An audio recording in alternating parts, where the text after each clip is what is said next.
cooked hamburger meat with blood clots everywhere. And because of that, that delayed my surgery.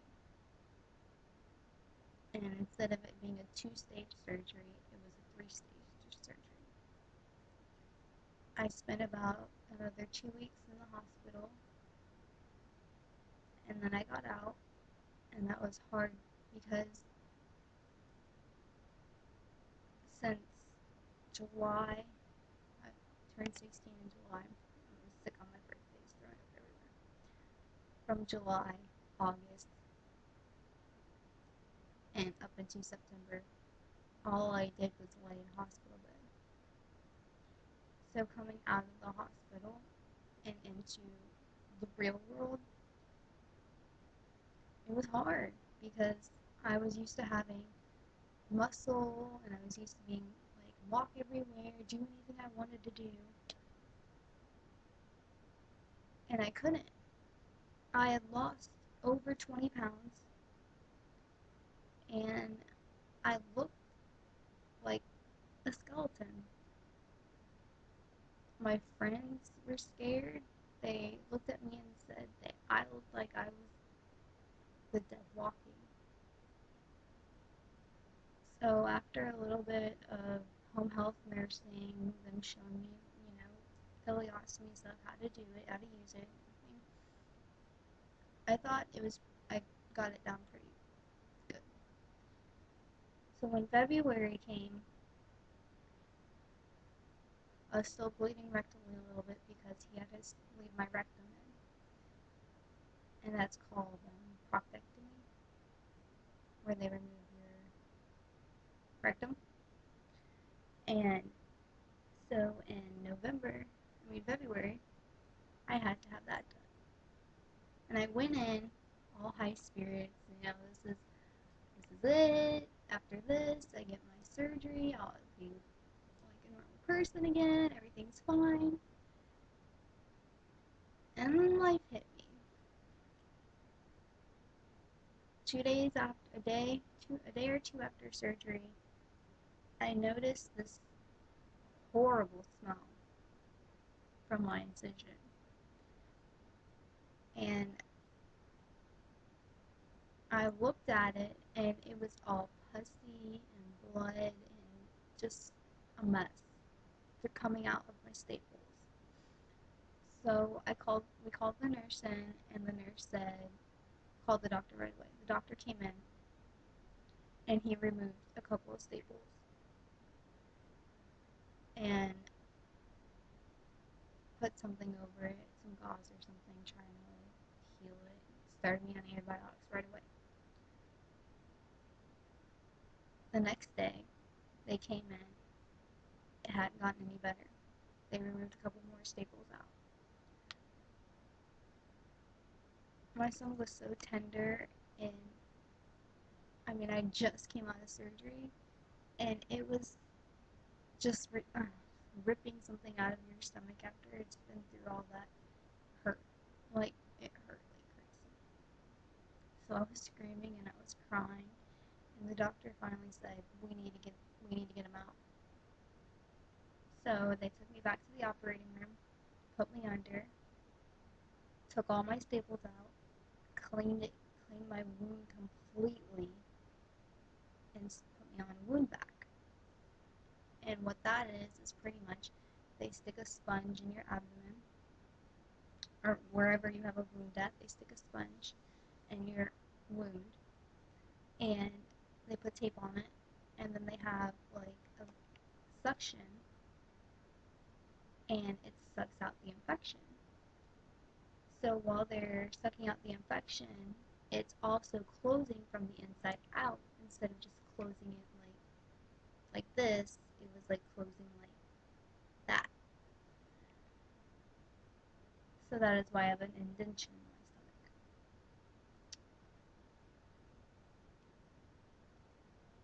That, when I came back from the EOR, I got up to go to the bathroom, and I looked down my hospital gown, and all I saw was a gaping hole about this big, black. I didn't know what it was. I didn't know what was going on.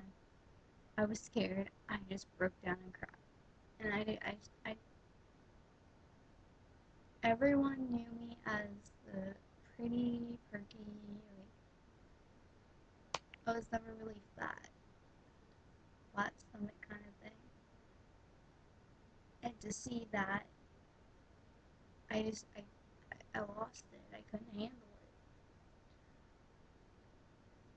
it. I thought I'd have a hole in my stomach forever. So that took a little bit to get over. And then I developed a blood clot in my arm where my midline was. So I had to stay longer because of that. Um, After that, actually, I have the hospital receipts. That surgery was,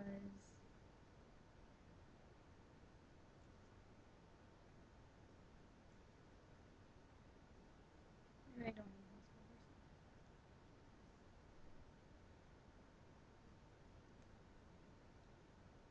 No, I don't.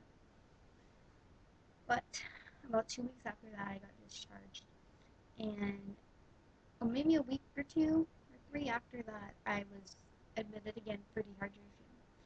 They told me when I first had my first surgery that I would have to drink 64 ounces of something a day, at least, because I didn't have the large intestine, and I was going to be putting out a whole lot more than what normal people do. So I needed to rehydrate myself and double amount what everybody else did.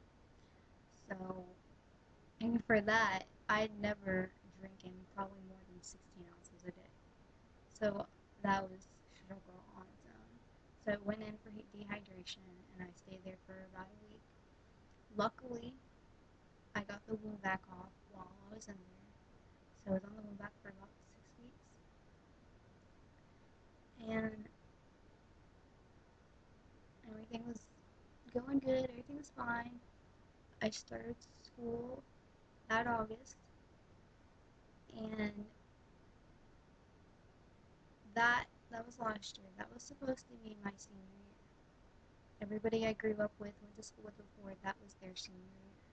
It was supposed to be my senior year. I went in as a 10th grader. I was in classes with freshmen. I was in classes with 10th graders. I was in classes with 11th graders. And I had some senior classes. And it absolutely broke my heart watching them go to senior meetings, get to do all the senior stuff, senior superlatives, grad bash. I mean, it hurt. In September, I was September 12th. I went into the hospital again for surgery. Actually, no.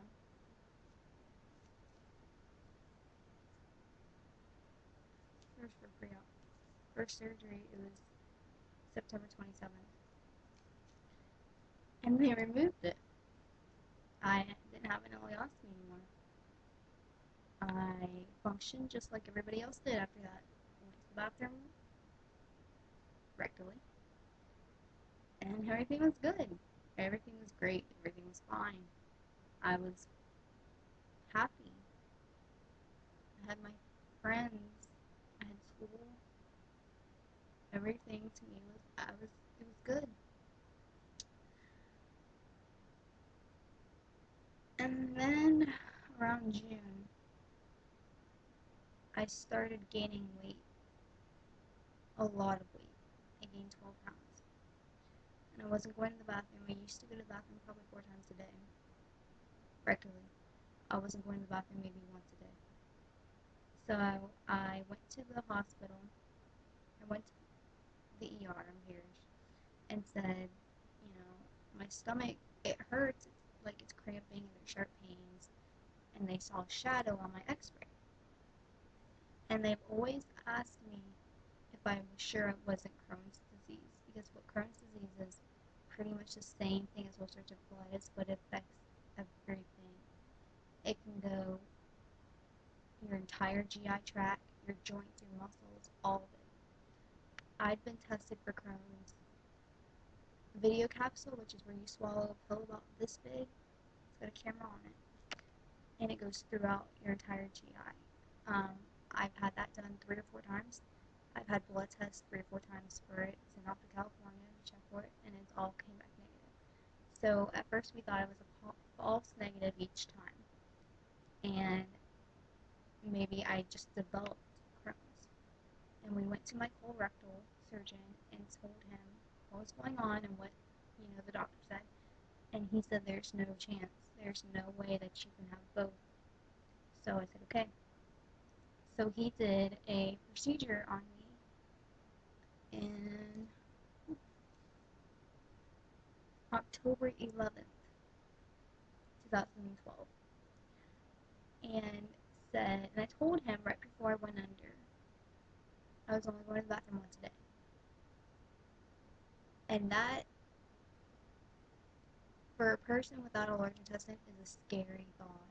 It's not anything, it's not good. So, he checked it out, he said everything was fine. And at that point, I was an assistant cheerleading coach, and I was going to practices and games and all that. And I got sick the day of Halloween. Just had a runny nose, didn't feel good, and tissues all over my floor. I just didn't feel good. So I went to the doctor November 1st and told the doctor, what was going on, and that my siblings had just been diagnosed with strep, so I probably had it, and he tested, I didn't have it. So he said I just had a sinus infection and gave me antibiotics. So that night at practice, I told my coach, because we were taking competition pictures, I said I'll stay for the picture, but I think I should probably leave after that because I don't want to get the girls sick. And she said it's fine. So I went home, and I was laying in bed, and all of a sudden my stomach just felt like something, like there was a bomb in my stomach, something exploded. And I told my mom, and she came in my room and gave me the heating pad and said, just see what happens. And then I started throwing up. And I threw up so much that there was absolutely nothing in my stomach. I was throwing up bile, which is all bile produces, green stuff. But I refused to go to the hospital because my stomach was hurting so bad. I knew I could not sit in a car. I knew I could not sit in a waiting room. I would not go. And I know when people hear the moaning of someone in pain, like they're just moaning out of pain, it's like some people laugh, some people are like just want to get away from it. That's what I was doing in my room that night. My mom went to bed and said, if it doesn't change or anything, just call me. About 3 o'clock in the morning, I called her and I told her, it's hurting, like I can't stop throwing up, there's throw up everywhere, I can't. She said, get up, we're going to the hospital. I still refused, but I got up. And on the way to the hospital, I told her, if I have to have surgery, I want Dr. DeJesus to do it, which is my colorectal surgeon, and she agreed. We got up to the hospital. They did an x-ray and CAT scan, and they told me that I had a bowel obstruction from adhesions. Now, bowel obstruction can be caused by food, like blockage, stuff like that, perforations. Mine was caused because I've had so much abdominal surgery My scar tissue from the inside wrapped around my small intestine and cut off the circulation. That is why I wasn't going to the bathroom as much. That is why I couldn't hold anything down. They admitted me and told me I had 2 hours.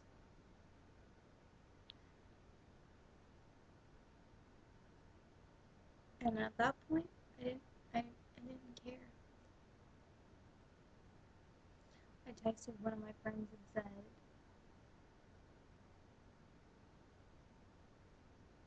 I'm dying. And I'm okay with that.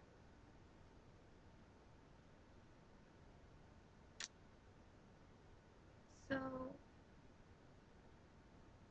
after they transferred me to ORMC, and that was November 4th, I was admitted. It was a Sunday. November 5th, I had surgery. They took out a foot and a half of my small intestine. I had an ileostomy again, and I had a wound vac again. I was placed in the ICU because my organs were failing. My kidneys had completely shut down. I was retaining fluids. My body was swollen. I had fluids everywhere.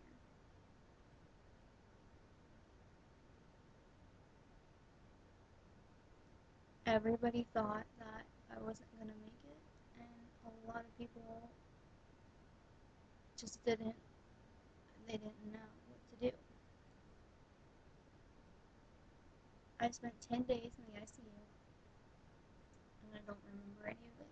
I remember getting to the hospital at ORMC, but I don't remember surgery. I don't remember waking up from surgery. I don't remember going to the ICU.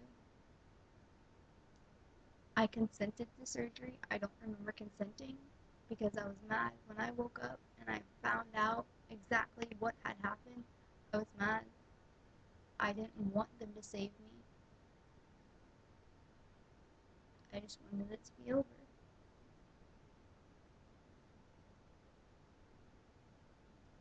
So when I came out of ICU, I spent about 2 weeks in the hospital again because they needed to, my creatinine level, which is my kidney function, was still up. It wasn't right. And pretty much every day after that, it was like every time they tested my blood, something was wrong. I had an abscess in my abdomen, which they had to go in during the ICU. They went in and they put a drain in, so I had a drain there, and all of that. When I was discharged, I had a PICC line in, right here, the scar, and I had to get IV fluids for about a month and a half. And I wanted that thing out. Bad, very bad. I went to my doctor and I said, take it out. And my grandma was there and he said, are you drinking enough? Are you taking medicine? And she said, no. That made me mad. That made me very mad. I was not happy because I wasn't taking my medicine like I was supposed to, but I just wanted it out. So he told me to go another week, 1 bag of fluids, and see what would happen. At that point,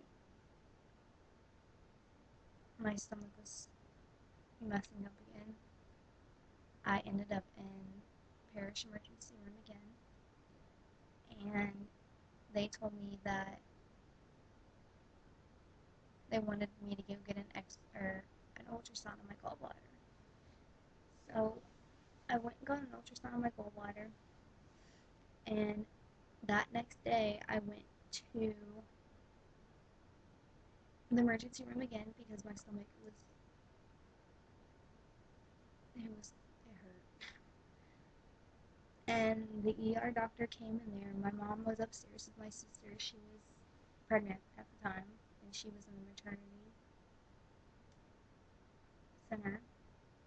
My boyfriend had just went to the bathroom, and the doctor came in, and he sat down on my bed and said, "We need to admit you." And I was like, "Okay, why?" And he said, "You have cholecystitis." And I was like, "I don't know what that means." And he said, "Your gallbladder is sick." And I was like, "Okay, what do you do?" And he said, "Well,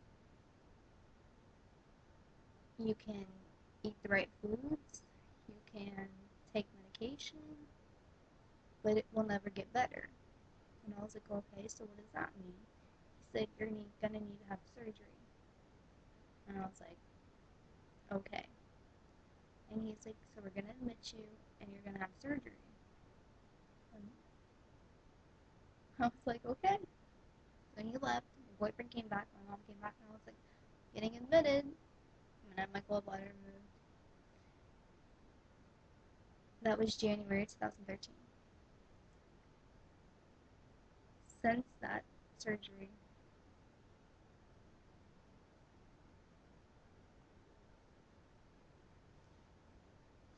I've been to the hospital 7 times. I've been admitted into a hospital 3 times. Um, about a month after I had my gallbladder removed, I developed a cyst on my ovary. I had to be hospitalized for that. Um, the day after prom, I was in the emergency room with abdominal pain. 2 days after that, I was admitted for dehydration, and I spent a week in the hospital. I got out, and I was just in the hospital actually on Sunday, 2 days ago.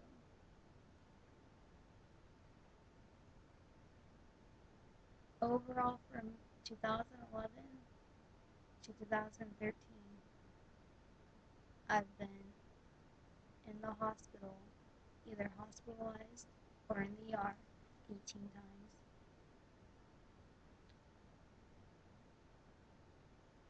I have an 8-inch scar on my stomach. I have an ileostomy, but I'm still going. I break down sometimes, and sometimes I think I can't handle it anymore. But I surround myself with people who love me and people who care about me. And that's all you can do. I mean, I know I'm not the only sick person out there. And honestly, when you look at me, you wouldn't think I'm sick. But that is what an invisible disease does. On the outside, you look fine. On the inside, I don't really have any organs left. So, you just have to stay positive and do whatever you can to make yourself feel better. Be with people who make you feel good. And don't let anybody's nonsense or stupidity bring you down. Because that's not what you need. I'm 18 years old. And I don't know what life holds for me. But all I can do is stay positive and think that for some reason, all of this has happened for a greater good. And it's my faith, and it's that positivity that keeps me going, because if not, I don't I don't know what I could do, or I don't know where I would be. A lot of you say I'm strong and you wouldn't be able to handle it, but You find the strength within you when you have to deal with something. Whether you're sick, your best friend's sick, your boyfriend, your girlfriend, your mom, your dad, your siblings, family members, you have the strength within you. You just have to find it. And sometimes it's hard. And I'll be the first to say it's not easy. It's really not. But in the end, all you can do is remember you and what you are, and you're not gonna let your sickness, cancer, depression, you're not gonna let it define you. You're not gonna let it become you. You are gonna overcome it, and you're gonna defeat it. I'm gonna have to deal with this for the rest of my life, and I'm gonna have to, you know, be careful my entire life. I'm only 18, but everything happens for a reason, and I believe that everything happens for a reason, and everything happens the time, at a time for a reason. It's not some magical little thing. It happens for a reason. I will stick by that forever. And if I die tomorrow, there's a reason. But you just have to stay positive and find that reason, and everything will be okay. You just have to make sure you know, and you tell yourself everything will be okay.